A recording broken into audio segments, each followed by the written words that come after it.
Menuju Indonesia Emas tahun 2045, sosok remaja memiliki peran yang penting dalam memaksimalkan peluang dari adanya bonus demografi.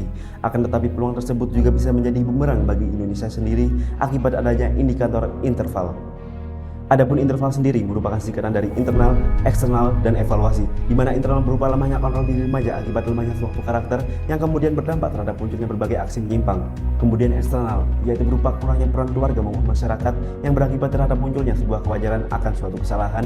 Selanjutnya evaluasi, di mana proses rehabilitasi kepada pelaku yang tidak optimal sehingga menyebabkan terjadinya pengulangan kembali tindak pidana. Dengan demikian, apabila saya menjadi seorang legislator, saya memiliki sebuah inovasi bernama ELAUZEN atau Electronic Law Citizen, yang merupakan sebuah akun website berisi riwayat hukum seseorang. ELAUZEN di sini bertujuan sebagai salah satu pemantauan oleh pihak kepolisian terkait riwayat hukum atau tindak pidana yang telah dilakukan oleh seseorang. Dengan demikian, masyarakat khususnya remaja akan terpacu untuk tidak melakukan sebuah pelanggaran hukum. Nantinya ELAUZEN di sini dimiliki oleh setiap warga negara dengan batas waktu pembuatan akun selambat-lambatnya pada saat usia 12 tahun. Tentunya dalam hal ini ELAUZEN perlu memperhatikan keamanan privasi terhadap data pribadi yang berpedoman terhadap UU ITE nomor 19 tahun 2016 serta perlu memperhatikan legalitas dari data pengguna yang dapat dipertanggungjawabkan agar kebijakan pemerintah di sini dapat diterima oleh masyarakat secara baik dan adil. Selain itu, sebagai seorang legislator, saya akan memaksimalkan 3 fungsi DPR dengan tetap menjunjung tinggi suatu keadilan, di mana untuk fungsi legislasi, saya akan memperkuat UU KUHP nomor 1 tahun 2023 terkait hukum pidana dan UU nomor 11 tahun 2012 terkait peradilan pidana anak. Kemudian saya akan merevisi UU nomor 20 tahun 2003 pasal 37 ayat 1 dengan ditambahkannya pendidikan dasar hukum yang berfokus pada peradilan pidana anak di dalam kurikulum pendidikan menengah atas. Selanjutnya, saya akan merevisi UU nomor 11 tahun 2012 pasal 21 ayat 1 dengan mewajibkan mengikuti masa pembinaan terlebih dahulu sebelum akhirnya diserahkan pada orang tua atau wali sebagaimana pada poin B.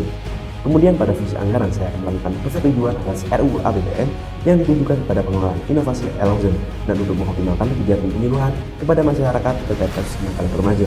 Di samping itu, bersama Komisi 3 dan Kementerian Hukum dan HAM, saya akan mengalokasikan APBN secara tepat dan maksimal kepada lembaga pemasyarakatan untuk menunjang masalah rehabilitasi terpidana. Selanjutnya pada fungsi pengawasan bersama Komisi 2 dan Kepolisian, saya akan bekerjasama dalam menjaga efektivitas pengawasan pada akun ELAUZEN.